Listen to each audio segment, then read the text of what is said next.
One of the things that was really helpful for me in my realization and having some insights about this was being able to envision the future of the path that I was on and to really say, okay, if I keep going down this road, because I was successful, getting all these things.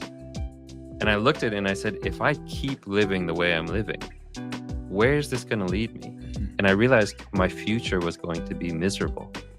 I might have a lot of money and a lot of sex, but to what end? Like, what was it going to lead me to?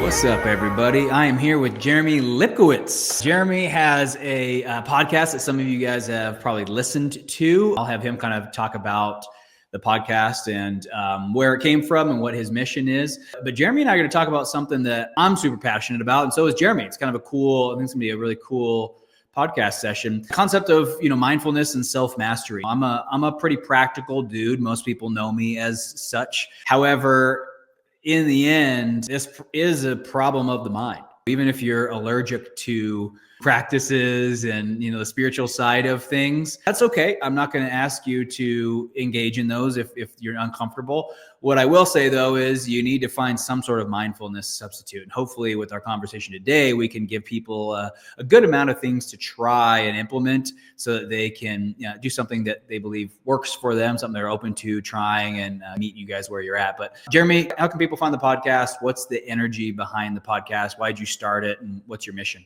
Yeah, thanks. First of all, just happy to be here. The podcast is called Unhooked, Breaking Porn Addiction Podcast, and it really looks at this issue, whether it's porn addiction, sex addiction, just bad habits in general. It looks at it from a scientific, pragmatic, practical lens. I've always been a very rational, secular type person, not interested in, as you say, the woo-woo spirituality. But at some point, I realized that I needed to master my mind. I needed to address some of these underlying issues and look at it from a more scientific, secular lens. And so that's what we do on the podcast, is we look at how to overcome some of these issues in a way that speaks to your average person, someone who's interested in science and reason and doesn't want to chant or, buy some crystals and stuff like that. So that's really the lens that we look at it from. And it's tough that we don't have another word for it, right? It's tough that we're really bound to self-mastery, mindfulness. The problem is all the terms that have been kind of assigned to that arena sound very fluffy and vague. And it's unfortunate that they sound that way, because when you think about this, compulsive behavior is a condition of the mind. And it's the mind being compulsive, not necessarily you. And so it makes sense that the mastery of self or a mindfulness practice would create some sort of stop block in that. What I would love to do, I think before we go into it, would be to discuss briefly what you and I have gotten out of the practice of mindfulness and self-mastery. For me, my first kind of experience with self-mastery was before all of my compulsive sexual behavior came out. It was actually after I sold one of my businesses. I was expecting to be happy. I don't know. Everyone tells you money's going to make you happy. And so I was kind of anticipating that was going to happen. And not only did that not happen, I was actually unhappier than ever before. Ever. I mean, it was probably the darkest time of my life, which was very shocking, because it was supposed to be, at least as the stories were told to me, it was supposed to be the opposite, right? I was supposed to get this massive check. First off, I thought they were going to deliver it to my house, those big cardboard ones you see on TV. No, it's just a money wire. So for those of you who still have business, it just is wired into your account. Very anticlimactic. But yeah, it was like nothing happened. Money hit my account. No one congratulated me. There was no confetti. It was just another Tuesday. And so that was when I started dabbling in, well, what the heck's wrong with me? Am I just plagued to be discontent, and restless for the rest of my life? Am I just going to chase more incessantly? And so I ended up hiring a couple different people. And that was when I started realizing, that problems are a choice, even though they don't feel like a choice, right? When you're in this situation, you view the situation through the way you view it. And so what I learned through self-mastery was I actually get a say over the situation.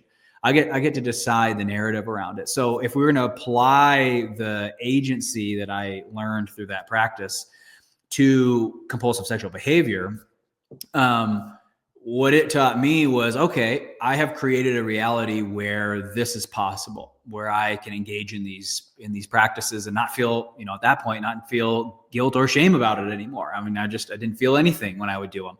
So it's like, okay, if I create an environment that allowed these sexual things to happen, I need to uncreate that environment. And that's, that to me is self-mastery. Is it's not judging and beating yourself up for what you did. It's understanding that I have used my power as a human being to do this, and I need to use my power to stop doing this. So that was kind of, in a nutshell, my self-mastery was, I ain't the victim here. It doesn't really matter. Childhood trauma, yes. Did things happen in my life that got me there? Sure. But in the end, I'm responsible for the decisions that I make, and that's all there is to it. And so to me, self-mastery was the science of making good decisions.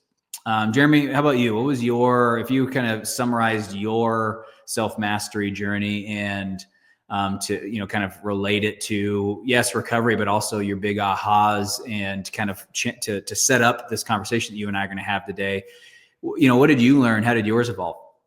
Yeah, well, I definitely resonate with what you're saying. And I think also resonate with the lens that your podcast and your work looks at it, which is the particular plight of high achievers and people who are very successful in the world. And what was going on for me is, I was in college. I was a super high achiever. I was at the top of my game, school of 30,000, University of California, setting the curves in all my classes, getting A+ in every class. I was captain of a sports team. I had a lot of friends. I had a lot of romantic, interactions, a lot of sex, and all the things that I thought were supposed to bring me happiness weren't working.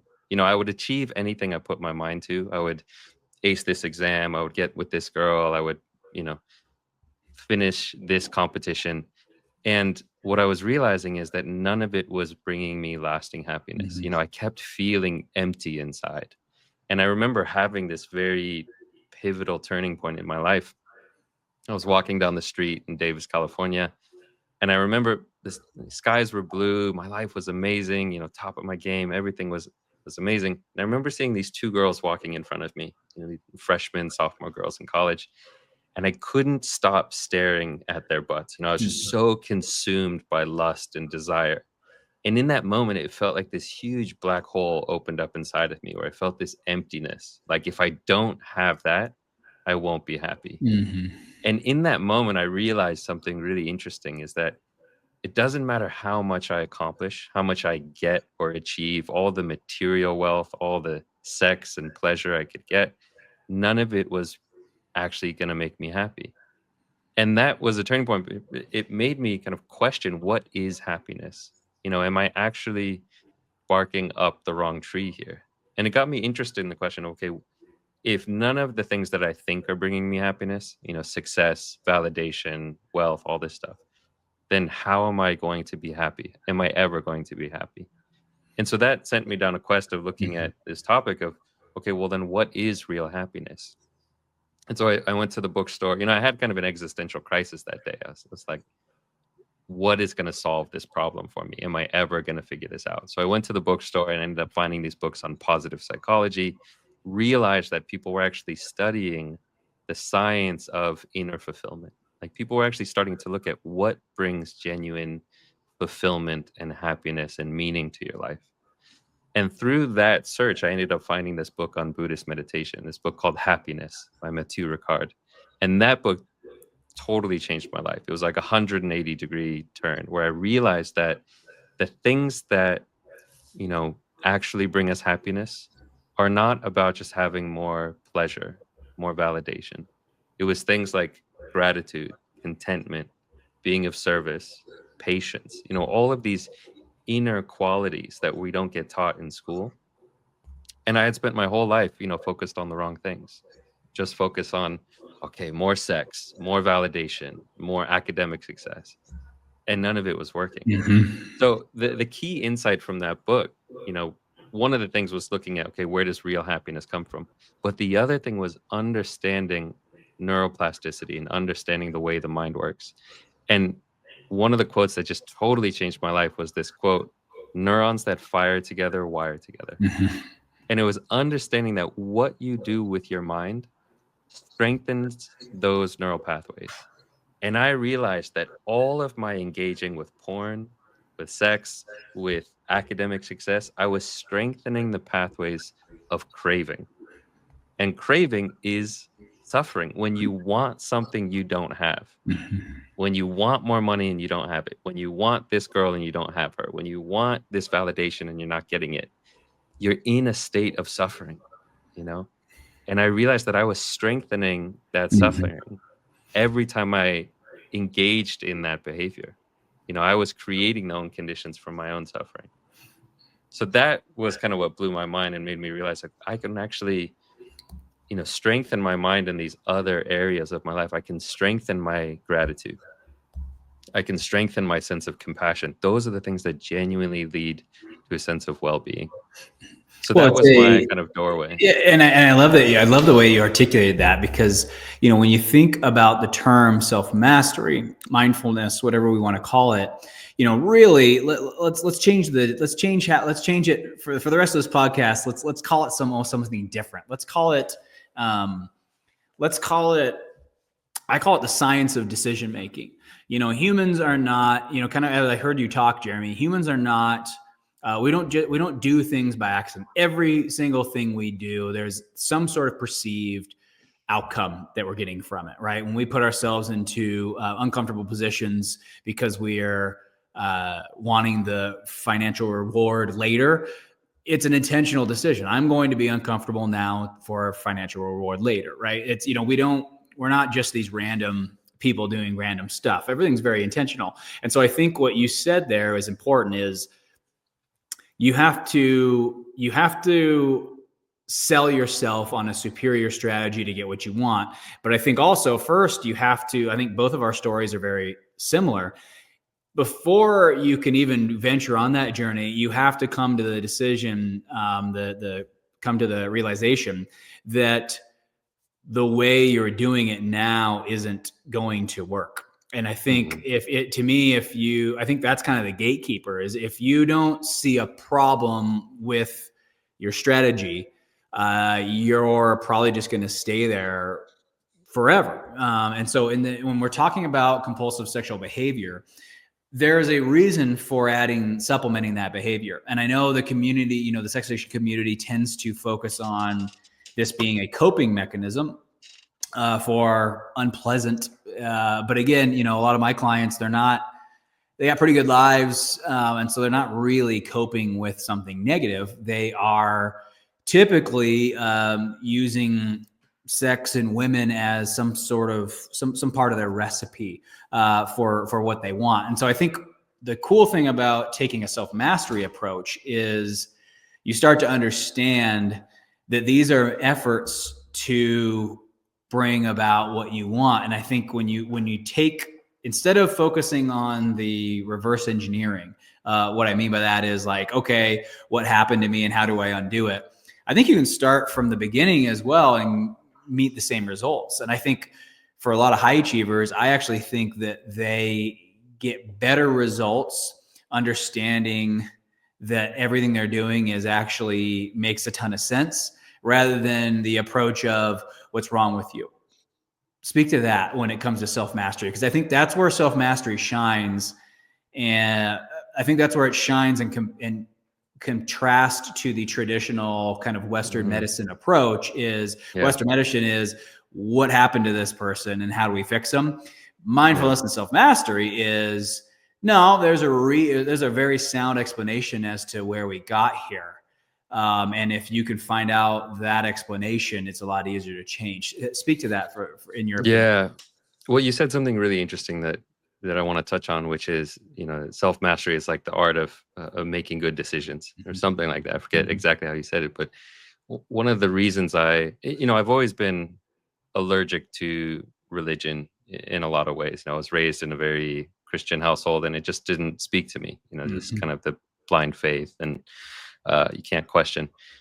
But I remember one of the reasons that Buddhism and Buddhist philosophy really spoke to me was it wasn't about good versus evil. It wasn't about being sinful, or being pious. It was about being skillful with your Mm-hmm. life, making wise decisions. And what that means is, can you make skillful decisions that lead to your flourishing? Mm-hmm. And it wasn't like any particular decision is evil or good. It's like, oh, is this a skillful action? Or is this an unskillful action? Is this an action that leads to my happiness and the happiness of others? Or is it an action that leads to more suffering, to more Mm-hmm. confusion, to more pain, to more sorrow, right? And so this lens that we can look at it, it's not like, oh, I'm a bad person because I looked at porn. It's recognizing, oh, when I do this, it leads to misery. It Mm-hmm. leads to feeling of not having enough, not being good enough, wanting more, right? And so we can actually, that can be the lens of, self-mastery, as you say. It's just, okay, can you make more skillful decisions? Mm-hmm. And that's what mindfulness training is. It's looking clearly, not just at the actions that we take in life, but the intentions behind those actions. Am I doing this thing because I think it's going to inflate my ego and more people are going to like me? Or am I doing this because it's going to bring more good into the world? Mm-hmm. Mm-hmm. It's the because I think a lot of what high achieving men fear, and this is in the sexual compulsive behavior space. This is also just guys in the mental health space in general. There's this belief sometimes that I'm sure you've heard it before. That there's almost a fear of killing off that guy because it's like, well, that's all. I think they know that particular ego is the one that makes me all my money. Here's what I would say to that. You might not be wrong. He might be the guy who cheats on your wife. He also might be the guy who watches porn, hits on all these girls, objectifies women, hires prostitutes. He might be the same guy. So I'm not going to tell you that he's not. Here's what I will say though. He doesn't need to stop making money and stop all the sexually compulsive things that he does. There is a way for him to make the money and stop the sexual pieces. And so I just want everybody to know that, part of one of the scary things about self-mastery is you will start to understand that some of these processes that you have become reliant on do bad things and good things. And I do think some of the fear of recovery is, well, I don't want to change too much because I like a lot of me. I like a lot of me. I don't want to change. And I'm actually going to be here to say that's okay. I think you just need to understand what part of you makes those decisions, and you need to spend the time. And again, there's lots of different ways you can do this. You can do this through meditation. You can do this through different therapy modalities. Really, I don't really care what one you choose as long as you choose the one that works for you. But I think to me, self-mastery is understanding there are parts of me who do really awesome things. And that part also doesn't value marriage. I think that's the key. That to me, and again, I'd love for you to speak to it, but for me, that was like my aha with self-mastery was these guys who I've invented to kick ass in a lot of these areas don't value marriage. They don't even necessarily value monogamy. They don't value, they love to objectify women. And they love it. They love attention from women. He values attention from women.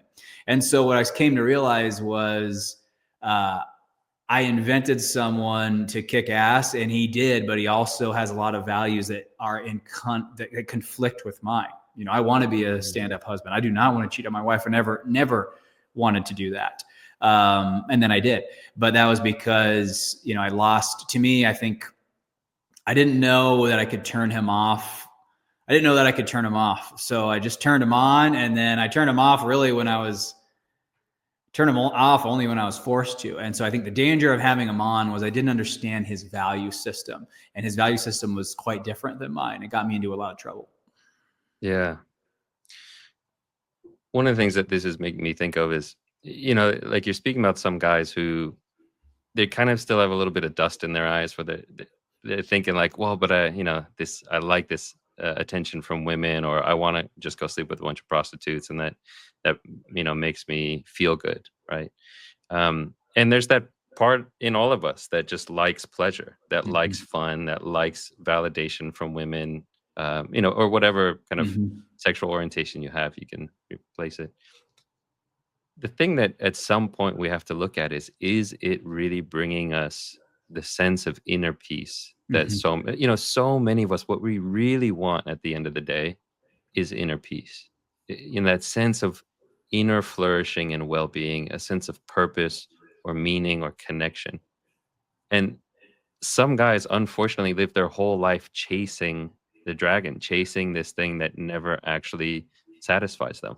There's this beautiful in Buddhist philosophy, they talk about different realms of existence. And for me, they're not real realms of existence. It's not like the hell realm is a real realm and the heavenly realm is an actual place you can go. These are manifestations of the Mhm. mind. Mhm. But in Buddhist philosophy, there's a few realms. There's the heavenly realm where the gods live and everything's pleasant all the time. There's the animal realm. There's the human realm that we live in. There's the hell realm where everything's just suffering. And then there's this one really interesting realm. It's called the realm of the hungry ghosts. And it's this realm of these creatures that walk around with these huge bellies, these massive stomachs, and tiny little mouths. And so they wander around, and their mouths are so small that they can never eat enough to satisfy their hunger. Mhm. They just wander around constantly hungry for more. They're never satisfied, right? And that is what it's like to be one of these high achievers that has a lot of success and validation. It's like nothing's ever good enough. You can never really satisfy that thirst. It's like you sleep with one person, but it's not enough. You get a certain amount of money, but you still want more, right? And it's a realm of suffering. Like you can have a lot of material wealth and a lot of pleasure, and you can be a miserable fuck. It's like there's so many celebrities out there that we can look at who have all the material comforts in the world, and they're miserable. They're suicidal, right? So clearly, you don't, like that strategy alone, just having more money, just having more sex, just having more, watching more porn or playing more video games isn't going to bring you happiness. And Here's what again, I would love for you to speak to this, yeah, because this is a where I lived, so I can fucking speak to this because I believed this. But I mean, I also meet guys like this all the time, and I don't think anyone would disagree with what you had said, but I think that they inside it's not hitting, because they are of the belief that humans are not here for a deep sense of inner peace and connection. They're mhm, like, yeah, no, I want to like travel the world. I want to go to Japan and eat the world's best mm, sushi. I want to have a house down there on that lake with a boat launch with my family. So I think they would push and be like, yeah, I do want that. And those things will get me that. sure. And more power to you. The thing is, if you want to enjoy that, you have to cultivate the mental quality of the ability to actually appreciate what you have. Otherwise, you can have all the sushi in the world and you'll be grumpy, right? Prove to them that that's the case. Well, it's you don't have to be a brain surgeon or a rocket scientist to understand it. It's like you can have all the things in the world, but if you're looking at it and saying this, you know, somebody else has it better, that state, the fundamental state, is an unhappy state. Sure. Versus you can have that sushi and say, "Wow, I'm so blessed to have this sushi. I'm so blessed to be able to travel. How fortunate I am." And that is a state of happiness and fulfillment, Yeah, you and know? and so everybody hears this. Everybody listen to what Jeremy just said there. In no way is he asking you to course correct and change everything that you've been doing. That's not necessarily the ask. The ask is here's how I word it, Jeremy. I always say the here's what I say to smart people, savvy, successful men. I always say, if you're chasing something, just understand the promise that thing has, that thing will provide. So work and crushing it at capitalism, it does come with a promise. It will give you more money. And that's the promise it delivers on. And when you buy a lake house, what's the promise that the lake house with the boat launch gives you? You have a lake that has access to the water. That's the promise. And so I just tell everybody, I say, listen, you can go get these things. I'm not going to tell you not to. Trust me, out of anybody who knows me, I like nice shit. There's no doubt about that. We're not asking you to stop. What we're asking you is to be realistic about what the thing promises. And so what I hear Jeremy saying there is, go get all the nice stuff and just understand that the promise of a nice car is that it drives really, really well. It might be extremely fast. The leather might be of the top quality. And when you're in it, it might make you feel really cared for, being in a handcrafted, rare 1 of 500 vehicle. And maybe the way that it drives and the way it sounds might excite you. And that's the promise that it delivers on. But I think what I heard Jeremy say there was, to truly experience peace and joy, you need to engage in a practice that has been promised to deliver that. And I think that's where I think people get a little, I think that's where everything starts to go wrong, is they believe that these things are going to promise them things that if you really stopped for a second and wrote down what you actually think that promise is going to be delivered on, come on. I mean, it's like, what part of banging a prostitute's going to deliver on that? What part of hooking up with that one chick at that work conference is going to deliver that? And I think that's where it starts to fall apart, is we haven't checked the promises that we think these things are going to deliver on. Yeah. And a lot of the problem is that the promise, the happiness that they bring is fleeting. It's like an unstable, it's not a solid foundation. It's not a solid thing that gives you that happiness long term. It's like it might give you a moment of, oh, I feel good, or people, are thinking I'm cool or rich or whatever it is, but it's not lasting. It's unstable. Whereas if you can learn how to find that sense of well-being from within, from being a good person, from a sense of integrity. One of the things that so many of my clients, the people I work with, resonate with is this thing called the bliss of blamelessness, which is this feeling that you can experience when you're living in integrity, you're living a good life, that you're a good person and you're being of service to the world, and you're not cheating people, you're not lying, you're not, scamming anyone, you're actually just living a good life.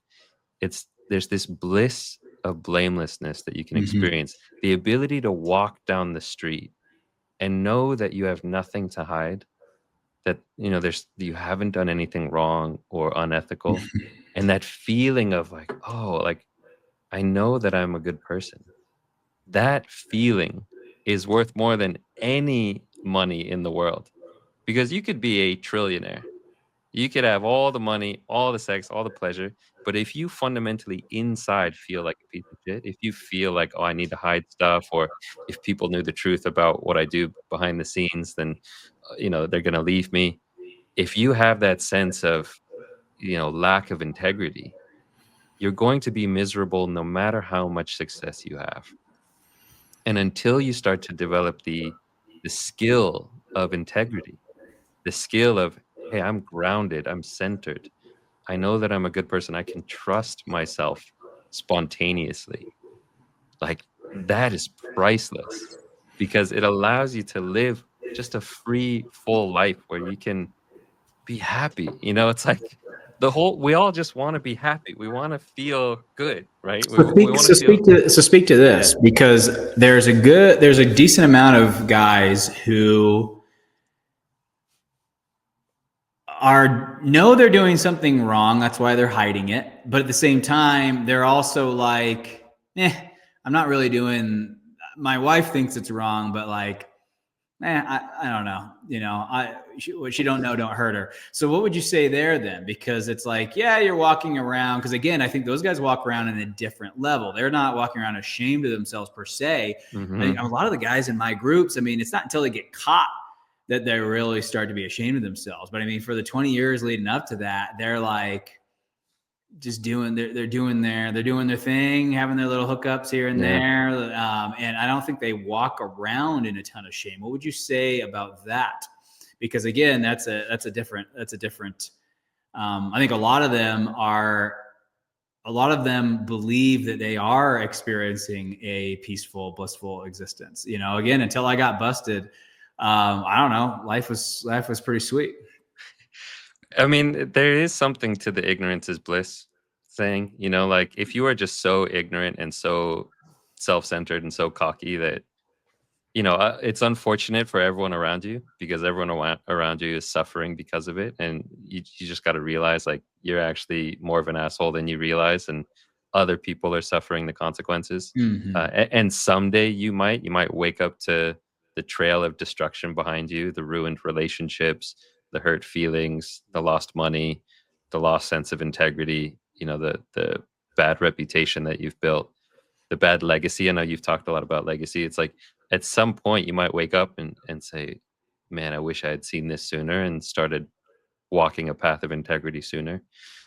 But for those, you know, most people, they have this sense inside like something's not right about the way I'm living. Or at least if they're at 90%, they're like, I know I could be living a little bit better. And Mm-hmm. for Well, that, I think yeah, I think the way they get out of it is by blaming something else besides themselves. You know, yeah, something's wrong, but it's not me that's wrong. I don't have enough yet, or exactly. women don't get it. Right. Yeah, It's something outside of them. And the reason I kind of went this route, and the reason I keep doing this with you is poking holes in this and jabbing over here at that. It's not to bust your balls, Jeremy. It's for the audience to understand this is why Jeremy and I are talking about mindfulness. Is as we've talked on, we're talking about a ton of different ways of seeing yourself, ways of seeing the world, ways of seeing women, way of seeing right, ways of seeing wrong.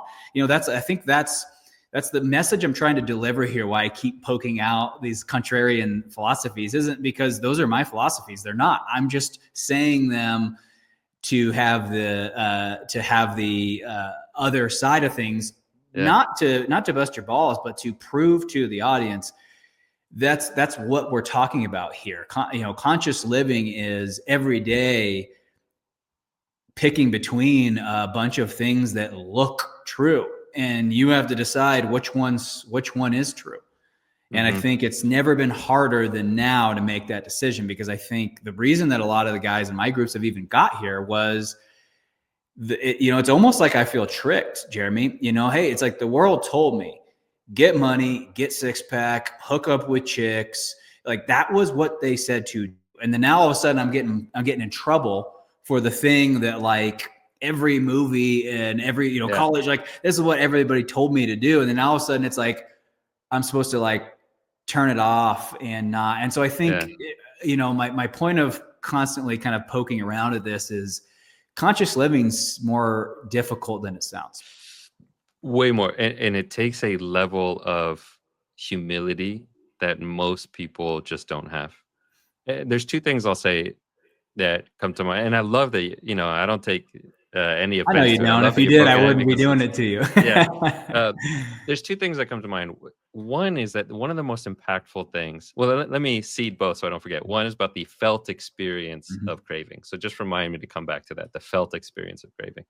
But the other thing is, one of the things that was really helpful for me in my, you know, realization and having some insights about this was being able to envision the future of the path that I was on Mhm. and to really say, okay, if I keep going down this road, because I was successful, you know, getting all these things. And I looked at it and I said, if I keep living the way I'm living, where is this going to lead me?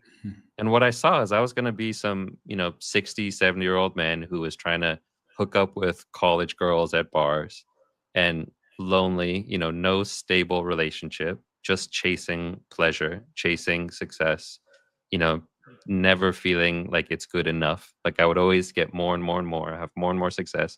And I realized my future was going to be miserable. I might have a lot of money and a lot of sex, but to what end? Mhm. Like, what was it going to lead me to?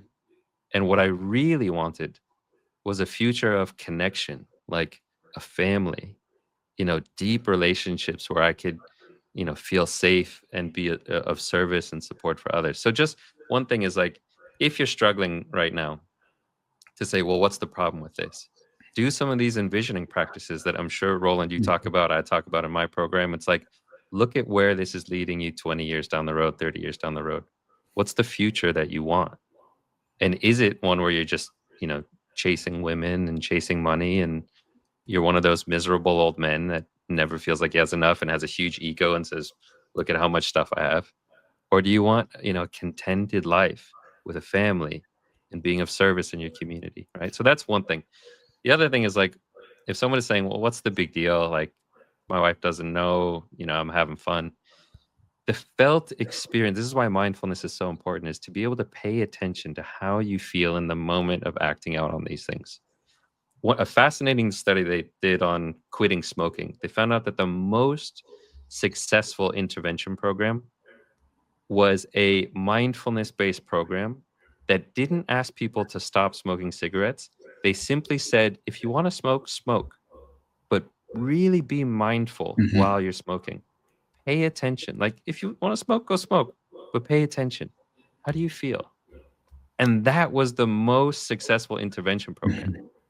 And we can do the same with acting out with porn or escorts or whatever it is. How do you feel when you're doing that compared to how do you feel when you're genuinely acting out of generosity? When you are helping someone who's in need of help? When you are practicing gratitude for what you have? When you're practicing equanimity and saying, oh, what I have right now is enough. And I want to spend this extra money that I have on being of service in my community. Maybe I also want to buy some nice things. I like nice things too, Everybody in my close personal circle knows that I buy nice things. I don't buy shitty things. But it's like, recognize how these things make you feel. And what we know through science now is that what really makes you feel good is when you're being of service, when you're practicing contentment, when you're being vulnerable. It's like, those are the things that bring us real happiness. Well, and I think for everybody listening too, we're not asking you to change. It's usually a subtle shift. I'm not asking you to stop getting attention and being admired, because we know that's a need. Esteem is a human need. We want to be respected, admired, and appreciated. I'm saying, what part of going down on Broadway and trying to get a bunch of women to say nice things about you? What other strategies exist to get respect, admiration, and appreciation? Because again, I want to say something about that, because it's something that, that like the admiration thing, like you're so right. Like, there's nothing wrong with getting admiration, and it's a need. We need, people to appreciate us and to acknowledge us for the hard work we do. It's the addiction to the thing that's the problem. It's the feeling of, I need this admiration, and I will go to any means to get it, and I will sacrifice my values and sacrifice my integrity to get it. I need that in order to be happy. I need this sex in order to be happy. It's the addiction to the thing, not the desire for the thing itself. Yeah, I always tell everybody, if it's the challenge with both sex and even buying stuff is, it's very, the red flag should be in the ease. I mean, if it's not that hard to go out and buy something nice and then show people that you bought it.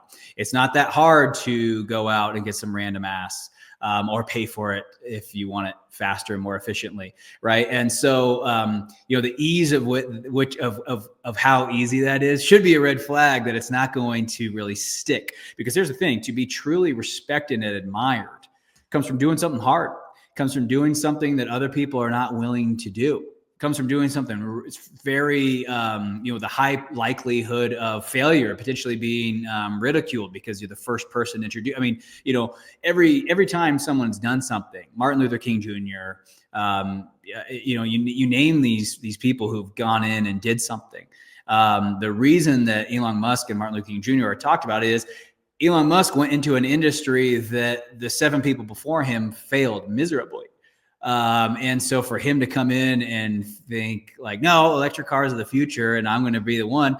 Why? Like, there's literally a bunch of other people who just tried to do this who completely failed. And now he pulled it off and people admire him for it. And he's not stopping. He's continuing to do it. He's doing hard stuff because he's accomplished everything easy and he's only interested in doing something extremely challenging. But my point of all of this is, to your smoking analogy, and again, we're coming back to mindfulness, self-mastery. It's not what you're doing obsessing over, hey, I can't do this, I got to stop doing this. It's more so, what's the objective? And is there a superior way of getting this exact same thing? And that's where I think is more effective. I think when the emphasis is on, hey, just stop doing this sexual stuff, I don't know if you're going to stop, because your body's going to be like, well, I like to convince her to sleep with me. I like that. It feels good to me. It's like, okay, I'm not going to tell you to stop. What is it that you like about that? When you're courting her and you're grooming her so that you can increase the likelihood of her saying yes when you invite her back to your place. Because a lot of guys will tell you that's their favorite part. Their favorite part's not the sex. Their favorite part's getting them to say yes to come back to their house. So it's like, okay, I'm not going to tell you to stop. If that's your jam. But again, kind of back to the smoking analogy, what is it that she's giving you when you're grooming her and courting her, and she's looking at you and saying those things? And what is it that's happening there? And then that's where I would ask yourself, can we duplicate that in a meaningful way where it lasts longer than a day? Because the problem with that, I don't even say a day, because usually they're regretting it by the time they're sleeping with her. So it hardly lasts a few hours. That would be my question: is there a way to get someone to look at you that way that lasts a month, 2 months, 3 months? And I'll tell you, as a keynote speaker and somebody who is talented at that, the looks that I get from those people, I can ride that wave for 12 months. I still don't forget the people sitting in the front when I was delivering that keynote, right? Whereas like the girls I courted and groomed, I don't remember their names. I don't remember what they looked like. I don't remember their facial expressions. I've moved on. But yeah, I remember the people who sit in the front when I deliver a keynote speak and they start crying and they stand up and give me an applause. Like, I remember the look of their face and I remember how it made me feel. Yeah. So that's what I would say is, I have two options now. I can go downtown and groom someone and try and convince her to sleep with me, or I can spend 127 hours creating a moving keynote speech and watch what it does to the person's face when I deliver it. And that's where you have to, to me, the issue isn't to sleep with a girl or not sleep with a girl, because I think if that's the option, well, I'm going to choose sleep with the girl.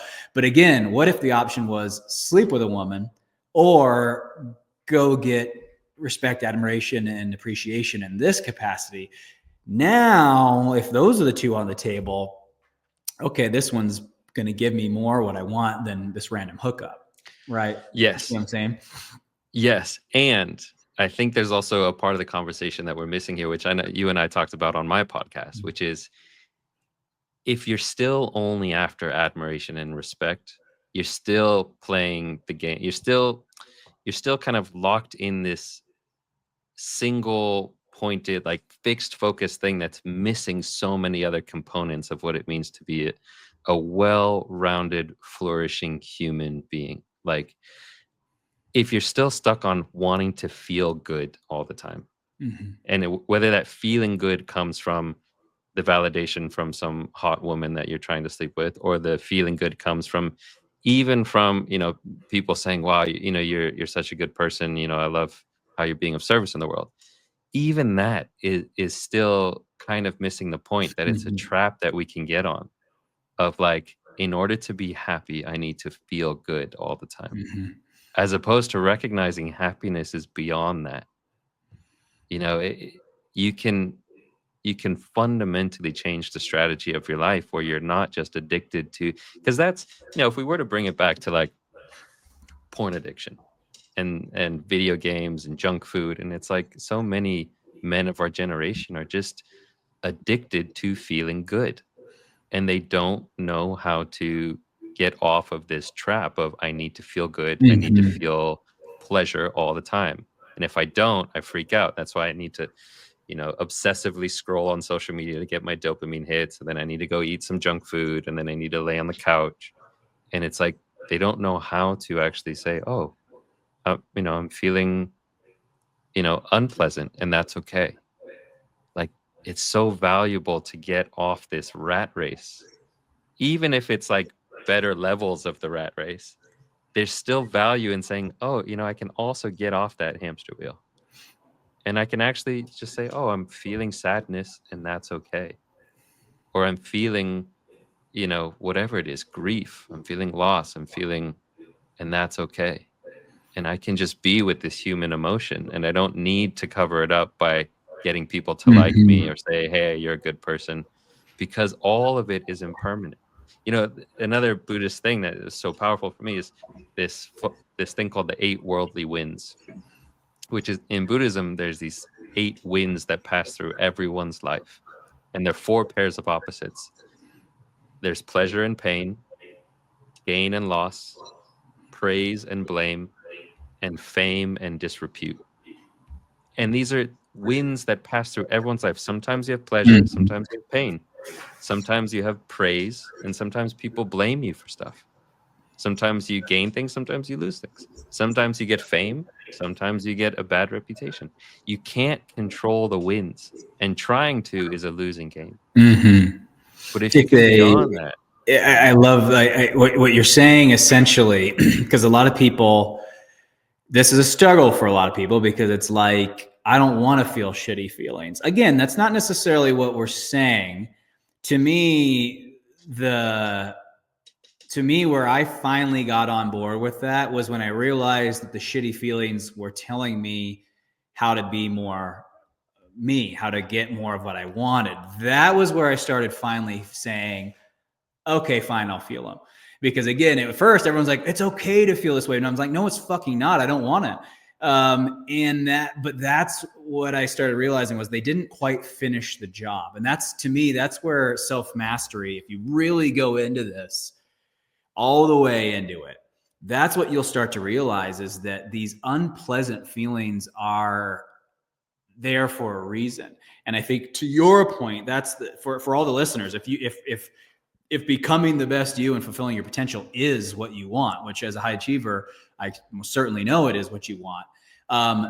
To Jeremy's point, shielding yourself from the unpleasant feelings scientifically is actually harming your ability to get there. It'd be like not looking at your stocks that are red and only looking at the ones that are green. It's like, bro, your money's still over there. Like, I know you're sorting it by green only, but like, it's still losing money over there. You might want to pop your head over there and see it. You wouldn't do that. You wouldn't do that. It's worse than that. People do that with their self-mastery. People go, oh, I'm just going to focus on the green ones.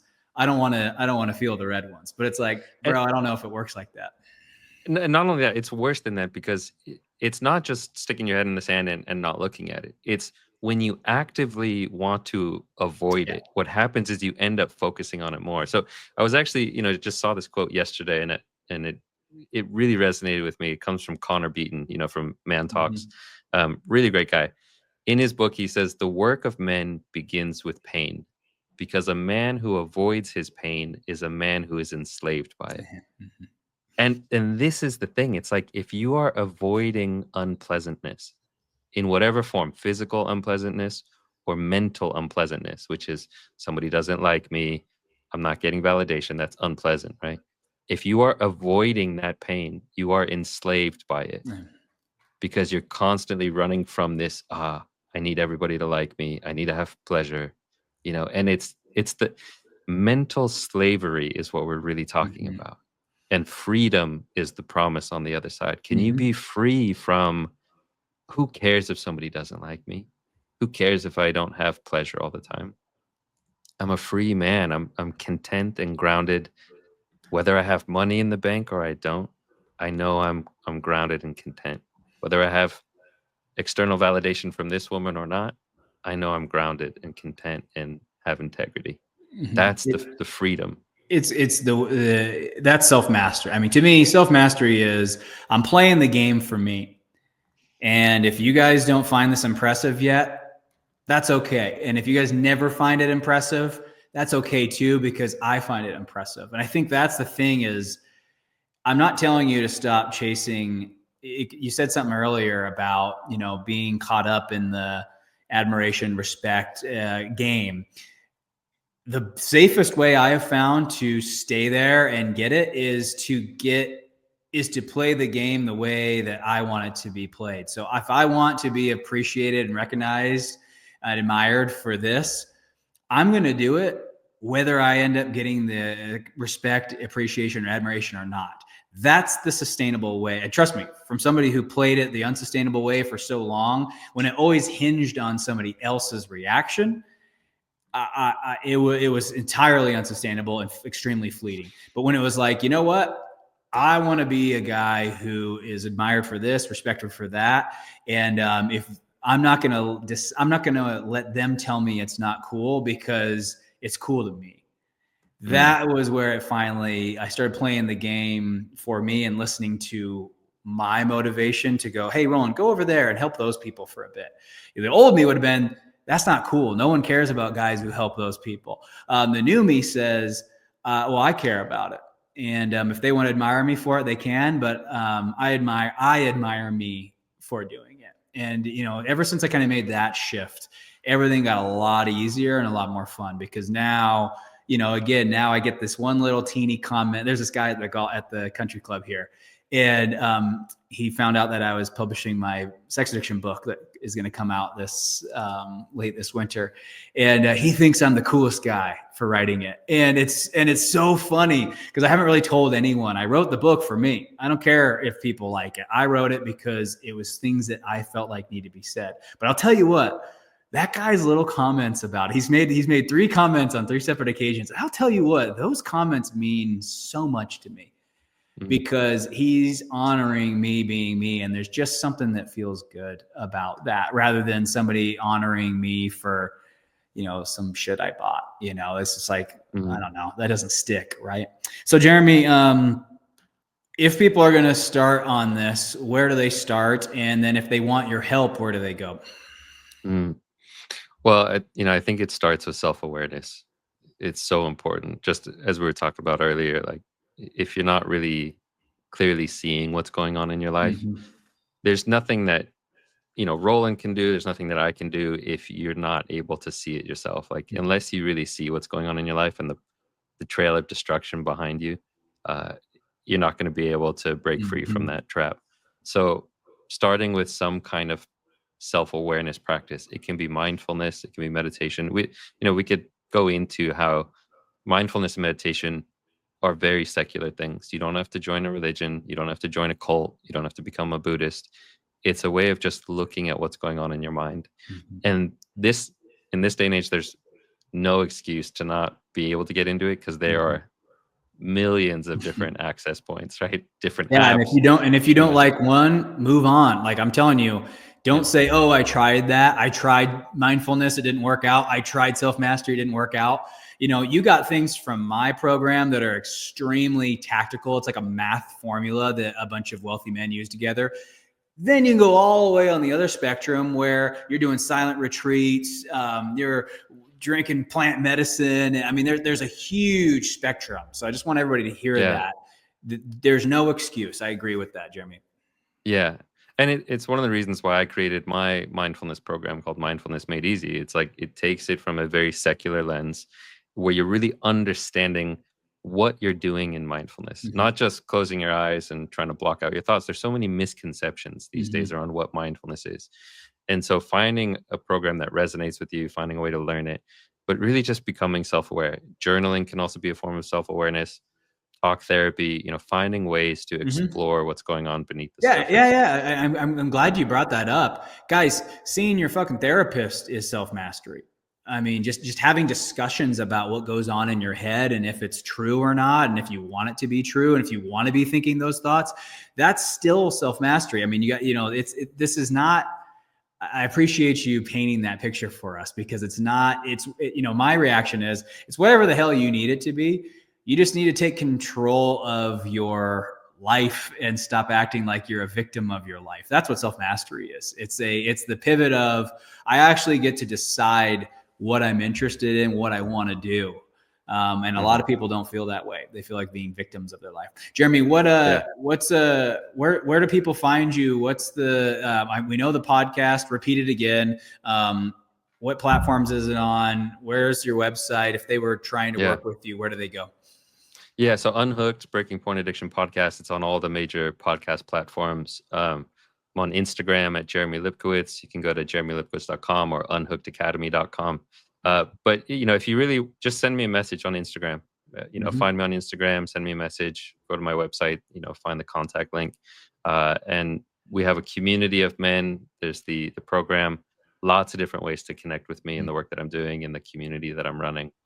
So just, find a way to send me a message. Reach out and let him guide you to the right spot. Jeremy, this was awesome, man. I got a feeling, I think we both talked about on your podcast, on my podcast, this will probably be you'll probably be a recurring guest, just to kind of inject some of this. I think you and I have really interesting conversations. And I think that hopefully the listeners feel the same. If you do feel the same, shoot Jeremy or I a message, because it's always nice to know that we're going the right direction. We're just trying to help. And if there's a direction that you guys want Jeremy and I to go, send us a message and we can go that direction too. So thanks. One last thing is Jeremy. just a little shout out that my interview with Roland is now out on my podcast as of yesterday. Depending on when this episode gets released, it might be a couple days old or a week old. But go and check out my interview with Roland on the Unhooked podcast. Yeah, thanks, brother. Appreciate it.